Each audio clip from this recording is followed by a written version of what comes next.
Hello అండి. ఈ part 1 చూసారు కదా! ఇది బ్యాక్ పార్ట్ ఎలా కుట్టాలి ఏంటనేది ఇప్పుడు ఈ వీడియోలో చూద్దామండి. బ్యాక్ పార్ట్ కటింగ్ మాత్రం అంటే కంప్యూటర్ ఎంబ్రాయిడింగ్ మీద దాన్ని ఎలా కట్ చేసుకోవాలి, దాన్ని మెయిన్ క్లాత్ మీద లైనింగ్‌ని తీసుకొచ్చి మెయిన్ క్లాత్ మీద ఎలా పెట్టుకోవాలనేది చూసాము. ఫ్రంట్ పార్ట్ ఏదో పైన చూపించామండి. ఈ వీడియోలో డీటెయిల్డ్‌గా చూద్దాము. ఇవిగోండి ఫ్రంట్ పార్ట్, బ్యాక్ పార్ట్ ఇంకా హ్యాండ్స్ ఇవన్నీ ఈ పార్ట్స్ అనమాట. వీటిలో ఫస్ట్‌గా మనం ఫ్రంట్ పార్ట్‌ని కట్ చేసుకుందాం. కత్మవన్నీ తీసేసి పక్కన పెట్టేసుకుందాం. ఫస్ట్‌గా చూపించినటువంటి వీడియో అందరికీ అర్థమైందే అనుకుంటున్నామండి. పార్ట్ 1 అనేది. ఎందుకంటే కంప్యూటర్ ఎంబ్రాయిడింగ్ గానీ, మగ్గం వర్క్ గానీ, లైనింగ్ ఎలా పెట్టి కట్ చేయాలనేది కొంతమందికి అర్థం కావట్లేదండి. అది కూడా ఫ్రంట్ పార్ట్ వచ్చేసి బ్యాక్ పార్ట్‌కి దగ్గరగా ఇవ్వటం వల్ల ఇబ్బందవుతుందనమాట. ఈ వీడియోలో మీకు పూర్తిగా అర్థమవుతదనే ఉద్దేశంతో ఫ్రంట్ పార్టు రౌండ్ కూడా తీయలేదండి. ఇదిగోండి చూస్తున్నారా మీరు? లైనింగ్ చూస్తే మీకు అర్థమయ్యే ఉంటది. కటింగ్ వీడియోలో కూడా ఇదే డీటెయిల్‌గా అర్థమయ్యేలాగా చెప్పాము. ఇప్పుడు ఈ 2 కదిలిపోకుండా ముందుగా ఒక కుట్టు వేసుకుందాం. ఇది ఫైనల్ కుట్టు కాదు. మళ్ళీ ఫైనల్‌గా మరొక కుట్టు వేస్తే మీకు అర్థమవుతదని ఇట్లా చూపిస్తున్నాననమాట. లేదంటే గుండు సూదులు పెట్టుకున్నా కదలకుండా ఉంటది, కానీ కాకపోతే ఇది హాఫ్ పట్టు వల్ల పద్దాక గుండు సూదులు పెడతాం. అది హోల్ లాగా పడిపోతాయి, క్లాత్ పాడైపోద్ది కదా! కస్టమర్ అయినా మళ్ళీ ఇబ్బందిగా ఫీల్ అవుతారు. అందుకని ఇదిగోండి మిషన్ తోటే ఒక కుట్టు కొంచెం పక్కగా వేసేద్దాం ఇప్పుడు. వీడియో అర్థమైనట్లయితే చిన్న కామెంట్ చేయండి. మాకు కూడా మేము చెప్పే విధానం మీకు అర్థమవుతుందని మేము తెలుసుకుంటాము. ఇదిగోండి ఇక్కడ ఒక సన్నగా ఒక కుట్టు వేసేదండి. రఫ్ కుట్టులాగా కొంచెం గ్యాపు కుట్టుకి దూరంగా పెట్టుకొని ఇట్లా వేసేసి తర్వాత ఓపెన్ చేసేసుకోవచ్చు వద్దనుకుంటే. అది పర్లేదు అనుకుంటే దాని మీద మళ్ళీ ఒక కుట్టు వేసుకోవచ్చు. ఇక్కడ రౌండ్ దగ్గర మనకి ఎక్కడ వరకు అయితే డీప్ కావాలో ఆ డీప్ దగ్గర నుండి ఇట్లా పై వరకు రౌండ్‌గా వచ్చేసేయటమేనండి. ఇది ఈజీయే కదా! ఇప్పుడు ఏమవుతాయంటే లైనింగ్ క్లాతు, మెయిన్ క్లాత్ 2 కదలకుండా ఉంటాయి.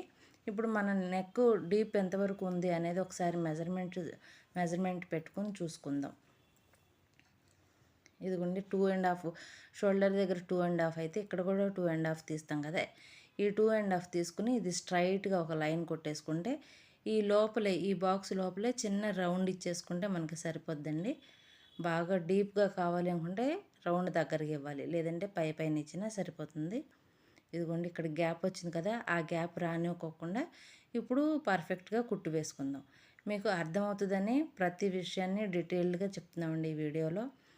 ప్రతి video jacket starting point, ending point అంతా చూపించలేము. కటింగ్ చూపిస్తాం. అంటే మెయిన్‌గా అందరికీ తెలిసినవి కాకుండా తెలియని విషయాలను తెలియపరచడం చేస్తూ ఉంటాం కదా! ఈ ఈ వీడియోలో మాత్రం డీటెయిల్డ్‌గా అసలు ఫ్రంట్ పార్ట్ ఎలా కుట్టాలి, హ్యాండ్స్ ఎలా తీసుకోవాలనేది అన్నీ ఈ వీడియోలో చూస్తున్నారండి మీరిప్పుడు. ఇప్పుడు మెయిన్ మనకి టర్నింగ్ తిరిగే దగ్గర ఎక్కడి వరకు కావాలో మన మెయిన్ మామూలు బ్లౌజ్‌కి ఎంతైతే పెడతామో అంతే అక్కడి వరకే కుట్టు వేసుకుని ఇందాక మనం గీత గీసాం కదా! బీస్ ముక్కతోటి ఆ రౌండ్ దగ్గరే మనం ఒక పావు ఇంచు ఖర్చు ఉంచుకొని ఆ పావు ఇంచు లోపలికి వచ్చేసేలాగా ఒక కుట్టు వేసేసుకుందామండి.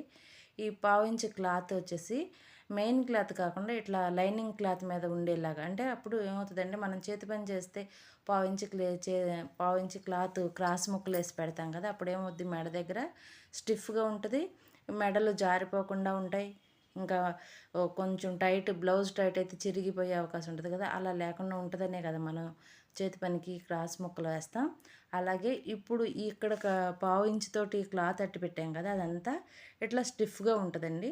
బ్లౌజ్ లోపల వైపుకి వెళ్ళిపోద్ది. ఇప్పుడు లైనింగ్ మీద కుట్టు వేయటం వల్ల ఈ మెయిన్ క్లాత్ది లైనింగ్ క్లాత్ ఖర్చు లైనింగ్ క్లాత్ వైపుకి వచ్చేలాగా కుట్టాము. ఇప్పుడు ఈ రౌండ్ దగ్గర లూజ్ అనేది లేకుండా కొంచెం గోళ్ళతో అటు ఇటు సరి చేసుకుంటూ ఉంటే మెయిన్ క్లాత్ని మరీ స్టిఫ్గా లాగేసినట్లుగా లేకుండా, ఇప్పుడు మనం ఈ embroidering thread pink colour thread ఉంది కదా! ఆ థ్రెడ్ పక్కనే ఒక కుట్టు వేసేద్దాం. మనం బ్లౌజ్ కలర్ క్లాత్తో ఈ దారం తీసుకున్నాం కదా! మస్టర్డ్ ఎల్లో కలరు మనకు కనిపించకుండా ఉంటుంది. అట్లానే ఆ పింక్ కలరు కంప్యూటర్ వర్క్ మీదకి వచ్చేలాగా కాకుండా పక్కనే వేసుకునేలాగా చూసుకోవాలండి. ఈ టర్నింగ్స్ దగ్గర మాత్రం లైనింగ్ పైకి ఎక్కేస్తుందేమో అనేది కొంచెం ఇటు ఇటు సరి చేసుకుంటూ కొంచెం స్లోగా ఈ టర్నింగ్ దగ్గర కొంచెం స్లోగా కుట్టు వేసుకున్నట్లయితే మనకి క్లాత్ ఎటు జరిగిపోకుండా ఉంటుంది. మీకు ఒకవేళ లైనింగ్ క్లాత్ మళ్ళీ ఇట్లా అటాచ్ చేసేటప్పుడు ఏమైనా ఇబ్బందిగా ఉంది అనుకుంటే అక్కడక్కడ గుండు సూదులు పెట్టుకున్నట్లయితే ఈజీ అయిపోద్దండి. వీడియో లాంగ్ అయిపోద్దని కొంచెం ఫాస్ట్గా పెట్టేసి ఈ మనం లైనింగ్ మెయిన్ క్లాత్ అటాచ్ చేసేది ఫాస్ట్గా పెట్టి చూపిస్తున్నాను. ఇప్పుడు హ్యాండ్స్, ఇదిగోండి హ్యాండ్స్ దగ్గర ముక్క పడింది.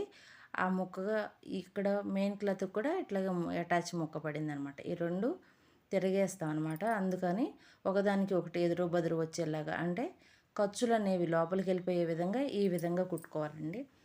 మామూలు ఇట్లా వర్క్ కంప్యూటర్ వర్క్ అనే కాదు, మామూలు బ్లౌజ్లోనే మనకి చేతుల దగ్గర జాయింట్ పడినప్పుడు ఖర్చులు లోపలికి వెళ్ళిపోతే మెయిన్ క్లాత్ బయటకు వచ్చేటప్పుడు నీట్గా కనిపిస్తుంది. మనం అటాచ్ చేసిన సంగతి కూడా తెలియదు అనమాట. చేతి లూజ్ వేరు, ఆమ్ రౌండ్ లూజ్ వేరు కాబట్టి మనం కుట్టేసిన తర్వాత అట్లా లోపలికి వెళ్ళిపోద్ది. మనం కుట్టిన కుట్టు కూడా కనిపించదు. ఇక్కడ ఈ అనుగుడు కుట్టు మాత్రం వేసేది లైనింగ్ మీద వచ్చేలాగా వేసుకుంటే మీకు ఈజీగా ఉంటుందండి, నీట్గా ఉంటుంది, ఫినిషింగ్ బాగుంటుంది. ఇప్పుడు దీన్ని కూడా ఇట్లాగే మెయిన్ క్లాత్కి లైనింగ్ క్లాత్ని అటాచ్ చేసేద్దాం. ఈ జాకెట్కి హ్యాండ్ కూడా చూపించాలా, హ్యాండ్లో పెద్ద విషయం ఏముంది అనుకుంటే విషయం ఏముందని అనుకోవద్దండి. ఎందుకంటే ఇలా అటాచ్ చేయటం వల్ల ఇప్పుడు మీరు బ్యాక్ సైడ్ పార్ట్ చూస్తారు, బ్యాక్ సైడ్కి కింద వరకు చిన్న చిన్న బూటీస్ వచ్చినాయి కాబట్టి ఆ బూటీస్ వరకు మనకి ఎంతవరకు కావాలో క్లాత్ని కట్ చేసేటప్పుడు చూసుకున్నాం. మన నడుము పొడవును బట్టి చూసి కట్ చేసాం. కానీ చేతుల పొడవు కూడా ఇట్లా వాళ్ళు వర్క్ ఇచ్చిన దగ్గర నుండి మనం కుట్టినట్లయితే షార్ట్ హ్యాండ్స్ వచ్చేస్తాయండి. షార్ట్ హ్యాండ్స్ రాకోకుండా ఇలా కుట్టామన్నమాట. ఇట్లా కుట్టేసిన తర్వాత ఎక్స్ట్రా ఉన్నటువంటి ఖర్చులన్నీ కట్ చేసేసుకుంటే ఇదిగోండి ఫైనల్గా ఇలా వస్తుంది. ఇది ఫ్రంట్ పార్ట్లో ఒక పార్టు, హ్యాండ్స్ ఇవిగోండి. నెక్స్ట్ హ్యాండ్ని కూడా ఈ విధంగానే రెడీ చేసేసి వీటిని పక్కన పెట్టేసాం. ఇప్పుడు ఈ ఫ్రంట్ పార్ట్కి డాట్స్ వేయటం ఎలాగో అనేది చూద్దామండి. ఫ్రంట్ పార్ట్లో ఒక పార్ట్ని మాత్రమే చూపిస్తాం మీకు అర్థమవుతాం కోసమని. ఇది 34 సైజు కాబట్టి డాట్స్ పెట్టేటప్పుడు మనం కట్ చేసేటప్పుడు డాట్స్ పెట్టేసుకున్నాం కదా, ఆ ప్రకారం కుట్టేస్తున్నాం అనమాట. ఇక్కడ లైనింగు ఇంకా మెయిన్ క్లాత్ రెండు అటాచ్ అయిపోయేలాగా ఇట్లా చేతితో సరి చేసుకుంటూ, అంటే ఒకటి విడిపోకుండా ఉండాలండి. విడిపోయినట్లయితే వేసుకున్న తర్వాత బుడగలు వచ్చినట్లుగా కొంచెం తిత్తలుగా అనిపిస్తుంది. ఇలా కుట్టినట్లయితే ఏమవుతుందండి అంటే మనం కుట్టేటప్పుడు చిన్న చిన్న టిప్స్ అనమాట ఇవన్నీ. కుట్టేటప్పుడు ఇట్లా పట్టుకుంటే మనం కుడితే రెండు కలిసి ఉంటాయి. అప్పుడు ఇదిగోండి ఇట్లా ఫినిషింగ్ నీట్గా వస్తుంది. ఇప్పుడు ఫ్రంట్ పార్ట్లో రెండో డాట్ వేస్తున్నామండి. ఫస్ట్ మెయిన్ డాట్ వేసిన తర్వాత ఉక్సులు కాజాలు పట్టి వైపున ఒక డాట్ వేస్తాం, ఇది రెండవ డాట్ అవుద్ది. తర్వాత చంక నుండి మరొక డాట్ వేస్తాం. ఈ 3 డాట్స్ వస్తే అప్పుడు షేప్ అనేది నీట్గా వస్తుందండి. ఇప్పుడు చూస్తున్నారు కదా, మనం అన్నిటికీ డాట్స్ దగ్గర ఓకే గుర్తులు పెట్టేసుకుని టైం వేస్ట్ చేసుకోనక్కర్లేదు. ఇలా పట్టుకున్నప్పుడు ఈ షేప్ కరెక్ట్గా ఇలా చూపిస్తుంది అనమాట. ఇదిగోండి వెనక్కి తిప్పేసేసి మనం ఇలా చేత్తో పైకి అదిన్నట్లయితే ఆ షేప్ అనేది అదే చూపిస్తుంది. అంటే షేడ్ లాగా మనం ఇలా పట్టుకొని ఈ రెండు కొసలు సమానంగా ఉన్నాయా లేదా అనేది చూసుకుంటే సరిపోదండి. ఇదిగోండి ఈ పైన అనమాట చంక దగ్గర ఇట్లా ఫోల్డ్ చేసినప్పుడు రెండు ఒకదాని మీద ఒకటి ఉండేలాగా చూసుకుంటే సరిపోతుంది. పైన పావు ఇంచుతోటి స్టార్ట్ చేసి పాదం ఇంచుతోటి మనకు డాట్ ఎక్కడ వరకు కావాలో అక్కడ వరకు ఇలా వేలుతో పట్టుకుని అక్కడ వరకు సన్నగా క్రాస్గా లాగేస్తే సరిపోతుందండి. ప్రతి డాట్కి స్టార్టింగ్లో మామూలుగా స్టార్ట్ చేసి అండ్ డాట్ వేసి ఎండింగ్లో మాత్రం రఫ్ లాగా తీస్తే బాగుంటుంది అనమాట. ఇప్పుడు క్రాస్ పట్టీ వేస్తున్నాం. మెయిన్ క్లాతులు 2 తీసుకున్నాము, ఒకటి లైనింగ్ క్లాత్, ఒకటేమో జాకెట్. మీకు అర్థమైందని అనుకుంటున్నాను. ఫస్ట్ మెయిన్ క్లాత్ వేసాం, దానిపైన లైనింగ్ క్లాత్ వేసాం, కింద కూడా మెయిన్ క్లాత్. అంటే ఇది మీటర్ ముక్క కాబట్టి మనకి ఇటు ఒక 2 ముక్కలు అటు ఒక 2 ముక్కలు వచ్చినాయండి. ఇదిగోండి కింద ఒక ముక్క ఉంది, తర్వాత ఇదిగోండి ఇట్లా జాకెట్, ఆ తర్వాత ఈ 2 ముక్కలు అనమాట, లైనింగ్ ఇంకా మెయిన్ క్లాత్ ముక్క. ఇది క్రాస్ పట్టీకండి. ఈ క్రాస్ పట్టీకి ఎలా తీసుకోవాలి అనేది మీకు ఏమైనా డౌట్ ఉన్నట్లయితే చిన్న కామెంట్ చేయండి, మేము మళ్ళీ షార్ట్ వీడియో తీసి పెడతాను. ఈ డాట్ని మాత్రం ఇలా ఫోల్డ్ చేసుకుని పట్టుకుని దాని మీద మనం ఈ క్లాతులన్నీ ఇట్లా అరేంజ్ చేసేసుకోవటమేనండి. ఇలా కుట్టేసుకున్నట్లయితే ఏంటంటే షేప్ అనేది అణిగిపోకుండా ఉంటుంది. తెలియక కొత్తగా కుట్టేవాళ్ళు మాత్రం డాటు ఉందా లేదా అనేది గమనించుకోకుండా కుట్టేస్తూ ఉంటారు. వాళ్ళకేంటంటే ఒక్కొక్క జాకెట్లు బాగానే వస్తాయి. ఒక్కొక్క జాకెట్ల షేపు ఇట్లా నొక్కుకుపోయినట్లు వస్తుందండి. అలా కాకుండా ఈ మెయిన్ డాట్‌ని ఇట్లా పైకి వీడియోలో చూపించిన విధంగా ఫోల్డ్ చేసి పట్టుకొని మనం కుట్టు వేసేసుకుంటే బావుంటది. కుట్టేసిన తర్వాత ఈ క్లాత్‌ని ఇలా లూజ్ ఏమి పైకి రానివ్వకుండా కిందకి ఇట్లా నొక్కేసుకుంటూ సన్నగా కుట్టిన కుట్టు మీద వేసేస్తే నీట్‌గా ఉంటదండి. ఇప్పుడు మనకి క్రాస్ బెల్ట్ ఎంతవరకు కావాలి అనేది మెజర్‌మెంట్ చేసుకున్నాం కదా! ఆ ప్రకారం కుట్టేసుకుంటే సరిపోద్ది. ఒకసారి చూపిస్తాను చూడండి. మనం కుట్టు వేసేసిన తర్వాత మామూలుగా అయితే మనం 2 వెనకాల నడుము ఫోల్డ్ చేస్తాం కదా! ఆ 2 ఫ్రంట్ సైడ్ 1.5 1.5, 2 కలిపి 3 అవుతది. 3.5 అవుతది కదా! ఆ 3.5 పెట్టేస్తే పొట్ట మీద ఎక్కేస్తది కాబట్టి ఇదిగోండి ఉక్సులు వైపున ఒక 1/2 ఇంచ్ తగ్గిచ్చేసి వెనకాల బ్యాక్ సైడ్ మాత్రం 2గానే ఉంచేస్తామండి. ఇక్కడ క్లాత్ ఎక్స్ట్రా ఉందని నేను కట్ చేస్తున్నాను. మీకు క్లాత్ ఎక్స్ట్రా లేకపోతే కనుక ఎంత ఉంటే అంత లోపలికి ఫోల్డ్ చేసి కుట్టేసుకోవచ్చు. మనకి ఇదిగోండి డాట్ ఇలా వేయటం వల్ల ఏమవుతుంది, ఖర్చులన్నీ లోపలికి వెళ్ళిపోతాయి కాబట్టి వేసుకునే వాళ్ళకి ఎలాంటి ఇరిటేషన్ చిరాకు ఉండదు. కొత్తగా అంటే చిన్నపిల్లలు వేసుకుంటారు కదా, లంగావోణి వేసుకునే లంగావోణి జాకెట్లు వేసుకునే పిల్లలైనా ఇలా కుట్టేస్తే వాళ్ళకి జాకెట్లు వేసుకోవడానికి ఇరిటేషన్ లేకుండా చక్కగా నీట్గా ఉంటుందండి. జాకెట్ కూడా ఫినిషింగ్ కూడా చాలా నీట్గా ఉంటుంది అనమాట. మామూలుగా ఒక బొటిక్స్లో కుట్టిస్తే ఏ విధంగా అయితే ఉంటుందో ఫినిషింగ్ అంత పర్ఫెక్ట్గా ఉంటుంది. క్రాస్ బెల్ట్ల దగ్గర చిన్న చిన్న విషయాలైనా సరే కొంచెం లేట్ అయినా మీరు నేర్చుకుని కుట్టండి, చాలా బాగుంటుంది. ఇలా కుడితే వేసుకునే వాళ్ళకి కంఫర్ట్గా ఉంటుంది. ఇదిగోండి చూసారా, అటువైపున ఇటువైపున ఏమాత్రం ఖర్చులు కనపడకుండా ఉన్నాయి. ఇలా ఎక్స్ట్రా ఉన్న క్లాత్ని మాత్రం ఇప్పుడే కట్ చేసేసుకుంటే కుట్టేటప్పుడు మనం అటాచ్ చేసేటప్పుడు ఈజీ అవుతుంది. ఈ దారాలను కూడా నేను ఇప్పుడే కట్ చేసేసుకుంటానండి. ఇది ఒక అలవాటైపోయింది నాకు. ఇదిగోండి ఇది ఫ్రంట్ పార్ట్‌లో రెండవ పార్ట్. 2 పార్ట్‌లు ఈ విధంగా కుట్టేసాం కదా! ఇప్పుడు ఉక్సులు కాజా పట్టీ వేసుకుందాం. ముందుగా ఉక్సులు పట్టీ వేద్దాం. ఉక్సులు పట్టీ మా సైడ్ అయితే లెఫ్ట్ సైడ్ ఏమో ఉక్సులు పట్టీ వేస్తామండి. రైట్ సైడ్ వచ్చేసి కాజాల పట్టీ. ఉక్సులు అంటే మనం ఉక్సు కుడతాం కదా అదనమాట. ఇది మామూలుగానే ఇది 1.5 ఇంచ్ తోటి క్లాత్ తీసుకుంటే సరిపోతుందండి. మనకి ఒక్కోసారి క్లాత్ తక్కువైనప్పుడు మాత్రం కొంచెం చూసుకోవాలి. ఇదిగోండి ఈ 3 ఇంచుల వరకు మన క్రాస్ పట్టీ వరకు స్ట్రైట్‌గా కుట్టి అక్కడి నుంచి కొంచెం పావు ఇంచు క్లాత్‌ని వదులుకొని ఈ ఉక్సులు పట్టీని ఇట్లా అటాచ్ చేసినట్లయితే ఫిట్టింగ్ బాగుంటుంది. ఫ్రంట్ సైడ్ కొంచెం అంటే బాడీకి అంటుకున్నట్లుగా నీట్‌గా ఉంటుందండి. ఒక పావు ఇంచు వదిలితే చాలు, అది చిన్నగా అన్నమాట. కట్ చేసేస్తారు కొంతమంది కటింగ్లో. నేనైతే ఇప్పుడు కుట్టేటప్పుడే కట్ చేస్తానండి. ఎందుకంటే ఒక బ్లౌజులు పన్నా తక్కువ వచ్చినప్పుడు, లైనింగ్ పన్నా అవి తక్కువ వచ్చినప్పుడు ఆ క్రాస్ అనేది దీంట్లోకి వెళ్ళిపోయే విధంగా నేను సెట్ చేసుకుని కట్ చేస్తానండి. కట్ చేసేటప్పుడు చిన్న చిన్న కొనలు ఏమైనా పోయినా ఈ లోపలికి వెళ్ళిపోద్ది కాబట్టి ఇబ్బంది ఉండదు. ఈ బ్లౌజ్ని మామూలుగా ఫ్రంట్ పార్ట్ మనం కుట్టేసి తిరిగేసాం కాబట్టి ఇవ్వండి ఈ ఉక్సులు పట్టీ దగ్గర మనం క్లాత్ అటాచ్ చేసాం కదా, ఈ ఖర్చు ఏం కనపడకుండా ఇలా లోపలికి ఫోల్డ్ చేసేసి ఇలా పెట్టేసుకుని ఇలా సెకండ్ ఫోల్డింగ్ చేసేసుకుని కుట్టేస్తే నీట్గా ఉంటుందండి. మనం ఇంట్లో ఉండి కూడా బొటిక్ స్టైల్లో కుట్టుకోవచ్చు అనమాట. కొత్తగా నేర్చుకునే వాళ్ళు ఇలాంటి చిన్న చిన్న విషయాలను గమనించుకుంటూ కుట్టుకున్నట్లయితే మీకు ఈజీగా ఉంటుందండి. 1కి 2 సార్లు చూడండి, మీకు అర్థం కానట్లయితే అప్పుడు మీకు అర్థమవుతుంది. మీకు ఏ పాయింట్ దగ్గర అయితే అర్థం కాలేదో అక్కడ ఒకసారి వీడియోని పాజ్ చేసి మళ్ళీ చూసి మళ్ళీ కుట్టుకున్నట్లయితే ఈజీగా అర్థమవుతుందండి. ఇది ఇప్పుడు మనం కాజాల పట్టీ వేస్తున్నాం. ఇది రైట్ సైడ్ పార్టు.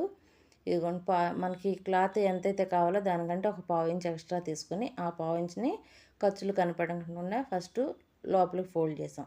ఉక్సులు పట్టీ ఏ విధంగా అయితే పావు ఇంచి ఈ స్టార్టింగ్లో వదిలేసామో ఈ కాజాల పట్టీకి కూడా ఇక్కడ ఒక పావు ఇంచ్ దగ్గర చిన్నగా క్రాస్గా కుట్టుకుంటూ వచ్చేసాము. ఈ ఖర్చు అంతా ఇంకా లోపలికి పెట్టేసి మనం అటాచ్ చేసినటువంటి క్లాత్ని ఇదిగోండి ఇలా లోపలికి పెట్టేసి స్టార్టింగ్ మనం ఏం చేసాం, తిరగేసి కుట్టాం కదా, ఇప్పుడు ఆ ఖర్చులు ఏమి కనపడకుండా కాజా పట్టీని కూడా ఈ విధంగా పెట్టేసుకుని కుట్టుకుంటే చాలా బాగుంటుంది. మనకు బొటిక్ స్టైల్లోనే వస్తుంది. ఇంట్లో ఉండి అలా కుట్టొచ్చా అని అనుకుంటారు.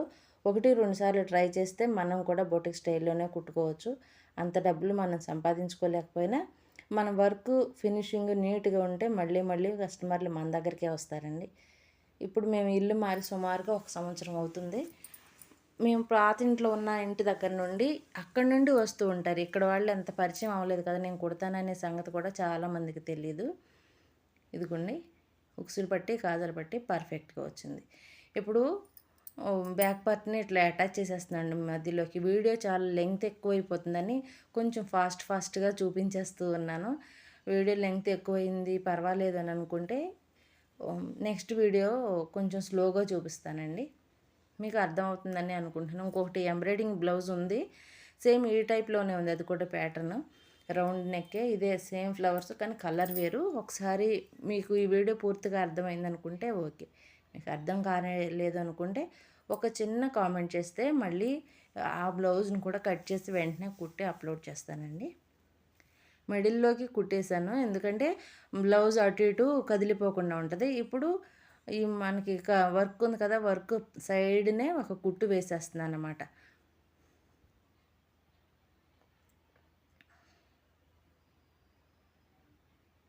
ఈ సూదులు పెట్టాను. అవి అటు ఇటు జరిగిపోకుండా ఇప్పుడు అవి తీసేస్తున్నానన్నమాట. ఒక్కోసారి మనకు తెలియకుండానే మనం కుట్టేసిన తర్వాత తిరగేసిన తర్వాత చూసుకోము. లేదా గుండు సూదులు పోతాయి. అందుకనే ముందే తీసేస్తూ ఉంటాను ఒక్కోసారి. ఇలా మొత్తం రౌండ్ అంతా కుట్టేసిన తర్వాత ఒక పావించి క్లాత్ ఇట్లా వదిలేసేసుకుంటే మనకు ముందు స్టార్టింగ్ వీడియోలో చెప్పాం కదా ఫ్రంట్ పార్ట్‌లో అది స్టిఫ్‌గా ఉంటదని. ఇది కూడా అట్లాగే ఒక పావించి వదిలేసుకొని ఆ క్లాత్ అంతా టక్స్ ఇచ్చేసుకుని మనం వెనక ఫోల్డ్ చేస్తే నీట్‌గా ఉంటది. కొంచెం స్టిఫ్‌గా ఉంటదనమాట. ఇలా టక్స్ ఇస్తే రౌండ్ కూడా నీట్‌గా పర్ఫెక్ట్‌గా తిరుగుతదండి. మనకి కొంచెం పట్టేసినట్లు ఇబ్బందిగా అలా ఏమి ఉండదు. ఇలా టక్ ఇచ్చేటప్పుడు మనం కుట్టు మీద పడకుండా ఉంటే సరిపోతుంది. ఇదిగోండి ఫ్రంట్ పార్ట్ కుట్టినట్లుగానే ఆ ఖర్చంతా లైనింగ్ వైపు ఉండేలాగా మనం పక్కనే ఒక కుట్టు వేసుకుంటే రౌండ్ అనేది నీట్‌గా తిరుగుతది. మనకి చేతి పనికి చేసేటప్పుడు ఇట్లా క్రాస్ ముక్కలు వేస్తాం కదా! గట్టిగా ఉండటం కోసం మెడ సాగిపోకుండా అట్లా ఇది మనకి పావించి వదిలేసిన క్లాత్ ఆ విధంగా ఉపయోగపడుతదండి. ఎక్స్‌పీరియన్స్‌గా కుట్టే వాళ్ళందరికీ అర్థమవుతది. కొత్తగా నేర్చుకునే వాళ్ళకి కానీ, లేదంటే బ్లౌజులు కుట్టించుకునే వాళ్ళకి కానీ ఈ వీడియో గనక చూస్తున్నట్లయితే ఇట్లా పావించి క్లాత్ ఎందుకు వదులుతారు, అది ఎందుకు ఉపయోగపడుతుంది అనేది అర్థమవుతదండి. ఇలా కుట్టేసిన తర్వాత మనకి ఈ రౌండ్ తిరగటం చాలా ఈజీ అయిపోద్ది. మనకి ఎట్లాగా అటు ఇటు లాక్కోవటం చేయటం అదేమి ఉండదు. ఇదిగోండి ఈ రౌండ్స్ దగ్గర క్లాత్ ఎక్కడన్నా ఎక్స్ట్రా వచ్చిందా లేదా అనేది చూస్తున్నానన్నమాట. ఎటు రాలేదు కాబట్టి ఇదిగోండి ఇలా నొక్కేసుకొని ఈ థ్రెడ్ పింక్ కలర్ థ్రెడ్ ఉంది కదా దాని పక్కనే కుట్టు వేస్తున్నాను. అప్పుడు ఏమవుద్ది గట్టిగా నొక్కుకుపోయి ఉండిపోతుంది. మనకి ఈ రౌండ్ నెక్ అనేది నీట్‌గా కనిపిస్తుందండి. కొంచెం ఈ టర్నింగ్స్ దగ్గర మాత్రం లైనింగ్‌ని మెయిన్ క్లాత్‌ని కరెక్ట్‌గా ఉన్నాయా లేదా అనేది చూసుకుని రౌండ్ తిప్పేసుకుంటే బాగుంటుంది. మేము నేర్చుకున్నది ఫ్యాషన్ డిజైనింగ్ కాబట్టి చిన్న చిన్న టిప్స్ మాకు అక్కడే నేర్పించారండి. కొంచెం ఎక్స్పీరియన్స్‌తో కొంత వచ్చినాయి. కొంతేమో మా మేడం చెప్పటం వల్ల వచ్చింది. అందుకని మేము అంటే ఈ ఫ్యాషన్ డిజైనింగ్ నేర్చుకోవటం వల్ల ఎలాంటి డ్రెస్ అయినా, ఎలాంటి సైజుల వాళ్ళకైనా కుట్టగలుగుతాము. అందుకని మా మా పిల్లలు ఏమంటారంటే, "నువ్వే వీడియోస్ పెట్టొచ్చు కదమ్మా" అంటున్నారు. ఇంక దానివల్ల వీడియోస్‌ని కూడా అప్లోడ్ చేస్తూ ఇట్లా ఛానల్‌లో పెట్టి అప్లోడ్ చేస్తున్నామండి. కొంతమంది ఇప్పుడే నేర్చుకుని యూట్యూబ్‌లో చూసి నేర్చుకుని కుడుతున్నాను అనుకుంటారు. అదేం కాదండి. ఫ్యాషన్ డిజైనింగ్ నేర్చుకోవటం వల్ల ఎలాంటి వర్క్‌నైనా ఈజీగా కుట్టుకోగలుగుతున్నాము. ఇదిగోండి మెయిన్ క్లాతును ఈ ఈ మెయిన్ క్లాత్, లైనింగ్ క్లాత్ కదలకుండా కొంచెం అట్లా పిన్స్ పెట్టుకుంటే ఏమవుద్దంటే ఈ మనం కుట్టేటప్పుడు రౌండ్ తిప్పుతాం కదా! ఆ రౌండ్ తిప్పేటప్పుడు మెయిన్ క్లాత్, ఈ క్లాత్ కొంచెం అటు ఇటు జరిగిపోతది. మనకు తెలియకోకుండానే కుట్టేస్తాము. అప్పుడు బుడగలెళ్ళి కొంచెం తిత్తిలుగా వస్తదండి. ఇంకా ఇంతే బ్లౌజ్ కుట్టడం అయితే పూర్తిగా మీకు వచ్చు కాబట్టి ఇంకా మెయిన్ పార్ట్స్ అన్నీ ఇట్లా కుట్టేసి చూపిస్తున్నానండి. ఇలా కుట్టిన తర్వాత ఎక్స్ట్రా ఉన్న ఖర్చులన్నీ తీసేసి డాట్స్ కూడా వేసి ఇంకా hands front part, back part hands attach చేసేసానండి. అదంతా అటాచ్ చేయటం అదంతా చూపించలేదు. ఇదిగో ఇంతవరకే చూపించి ఈ డాట్స్ మాత్రం ఇలా మిడిల్‌లోకి తీసుకొని ఒక డాట్ వేస్తాం కదా! ఆ డాట్ ఎలా వేయాలనేది కూడా ఇప్పుడు చూద్దాం. అదిగోండి ఇట్లా హాఫ్ ఫోల్డ్ చేసి 2 సమానంగా ఉన్నాయా లేదా అని చూసుకొని, మన డాట్ ఎక్కడి వరకు వేస్తామో అక్కడికి ఇట్లా బేస్ ముక్కతోటి ఒక గీత గీసుకుంటే కరెక్ట్‌గా వస్తది. ఒక డాట్ పైకి, ఒక డాట్ కిందకి రాకోకుండా ఉంటదన్నమాట. సెకండ్ రెండో వైపున కూడా డాట్ ఇదిగో ఇలా వేసేసి తర్వాత పైపింగ్ ఈ బ్లౌజ్‌కి ఈ బ్యాక్ సైడ్‌కి మాత్రం పైపింగ్ వేసామండి. వేసిన తర్వాత చాలా బాగుంది. హ్యాండ్స్‌కి వేయలేదు. ఎందుకు వేయలేదనేది చూపిస్తాను ఆగండి. ఇది కుట్టడం అయిపోయిన తర్వాత ఒక 2 ఇంచెస్‌తో సేమ్ కలర్ అంటే థ్రెడ్ కలర్ ఉంది కదా! బ్లౌజ్‌కి ఆపోజిట్ కలరు. ఆ కలర్‌లో థ్రెడ్ కలర్‌ని కూడా క్లాత్ కలర్ తీసుకొని, ఆ కలర్‌లో క్లాత్‌ని తీసుకొని ఇగో ఈ కలర్‌లో క్లాత్‌ని తీసుకొని వేసామనమాట పైపింగ్. చాలా బాగుంది. వేసిన తర్వాత ఇలా 2 ఫోల్డ్ చేసి వేసాను. కుట్టడం అనేది ఇంకా చూపించలేదండి. బాగా లేట్ అయిపోతుందని. ఇదిగోండి ఫినిషింగ్ ఫైనల్‌గా ఈ విధంగా వచ్చిందండి. ఇది పైన ఎలా ఉందో కింద పైపింగ్ కూడా నీట్‌గా అంత బాగుంది. దీనిలో శారీ కూడా ఇచ్చారండి. ఒకసారి శారీని కూడా తీసుకురండి, చిన్న షార్ట్ తీసుకొని ఇస్తానండి అని అంటే సరేనని శారీ కూడా తీసుకొచ్చి ఇచ్చారు. మనకి రౌండ్ కూడా నీట్‌గా వచ్చింది. ఇదిగోండి హ్యాండ్స్ కూడా మనం కట్ చేసేటప్పుడు 2 ఫ్లవర్స్ కరెక్ట్‌గా పెట్టుకుని కట్ చేస్తాం కదా! మిడిల్‌కి అంటే షోల్డర్ మీద నుంచి చూస్తే కరెక్ట్‌గా మిడిల్‌కి వచ్చింది. ఇక్కడ మాత్రం అనుగుడు కుట్టు పైకి కనిపించే విధంగా వేయలేదండి. లోపలే వేశాను. ఎందుకంటే ఇగో పైపింగ్ థ్రెడ్ లాగా మనం ఇక్కడ కూడా వేసేసాము అంటే అంత బాగుండేది కాదు. ఫ్లవర్స్ అవన్నీ నీట్‌గా చక్కగా ఉన్నాయండి. వర్క్ వాళ్ళు చేయించుకున్నందుకు, బ్లౌజ్ కుట్టినందుకు చాలా సాటిస్ఫైడ్‌గా ఉంది. ఎందుకంటే చూస్తానికి చాలా అందంగా ఉందన్నమాట. వీడియో నచ్చిందని అనుకుంటున్నాం. నచ్చినట్లయితే తప్పకుండా లైక్ చేయండి, షేర్ చేయండి. ఇదిగోండి పైపింగ్ థ్రెడ్ వేసేసాము. లోపల పైపింగ్ థ్రెడ్ పెట్టేసి వేసాము. ఇవి ఈ ఫ్లవర్స్ ఉండటం వల్ల కింద ఫినిషింగ్ ఇచ్చామండి. అదే హ్యాండ్స్కి కూడా మనం ఇట్లా పైపింగ్ ఇచ్చినట్లయితే ఈ మధ్యలో గ్యాప్ వచ్చేసేది. మళ్ళీ గ్యాప్ని ఫిల్ చేయడానికి మళ్ళీ ఏ స్టోన్స్ పెట్టడం ఇదంతా ఎక్స్ట్రా అయిపోయేది, బాగుండేది కాదు. ఇక్కడ ఈ క్లాత్ మనకి మెయిన్ క్లాత్ కట్ చేసేటప్పుడు మీరు చూసారు కదా, కొంచెం క్లాత్ ఉంది కాబట్టి ఈ పైపింగ్ వేసాం. ఒక్కోసారి ఆ పైపింగ్ అది ఫ్లవర్స్ కూడా కట్ అయిపోతూ ఉంటాయండి. డీప్ నెక్ అయితే ఇది నార్మల్ నెక్. హ్యాండ్స్ కూడా నార్మల్ హ్యాండ్స్ కూడా చాలా బాగా వచ్చినాయండి, పర్ఫెక్ట్గా వచ్చినాయి. వీడియో నచ్చితే తప్పకుండా లైక్ చేయండి, షేర్ చేయండి. మీరు కూడా ఒకసారి ఇట్లా కుట్టించుకోవడానికి ట్రై చేయండి. ఈ ఫ్రంట్ పార్ట్ మనం ఇక్కడికి పెడితే డీప్ ఎక్కువైపోయేది కదా, అట్లా కాకుండా మెయిన్ క్లాత్ మనం కట్ చేయకుండా కుట్టేటప్పుడు కట్ చేసాం కాబట్టి అది మనకి డీప్ ఎంతవరకు కావాలో అంతవరకు వచ్చిందండి. ఇదిగోండి శారీ, ఇది ధర్మవరం పట్టు అంట. శారీ బాగానే ఉంది. బ్లౌజ్ పాడైపోయిందని మళ్ళీ ఇప్పుడు బ్లౌజ్ తీసుకుని కుట్టించారండి వీళ్ళు. ఈ బ్లౌజులు ఇదిగోండి ఈ కలర్ శారీ బ్లౌజ్ వచ్చిందంట. ఈ పళ్ళు కలరు అంత బాగాలేదు. అది బ్లౌజ్ కూడా పాడైపోయింది అక్క, ఒకసారి ఏమైనా ట్రై చేస్తారంటే ఇట్లా హాఫ్ పట్లో తెచ్చుకోండి అమ్మ అన్నాం. తెచ్చుకున్నారు వాళ్ళు ఆల్రెడీ. ప్యాచ్ వర్క్ అయితే బాగుంటుందేమోనని వాళ్ళు అన్నారు. అలా కాదు, ఇలా ఒకసారి ట్రై చేయండి అంటే కంప్యూటర్ వర్క్ దగ్గర ఇచ్చి వచ్చారట. ఇవ్వండి ఈ మోడల్. ఇంకో బ్లౌజ్ కూడా ఉంది. మీకు ఇంట్రెస్ట్ ఉన్నట్లయితే చిన్న కామెంట్ చేస్తే మరో వీడియో కూడా అప్లోడ్ చేస్తాను.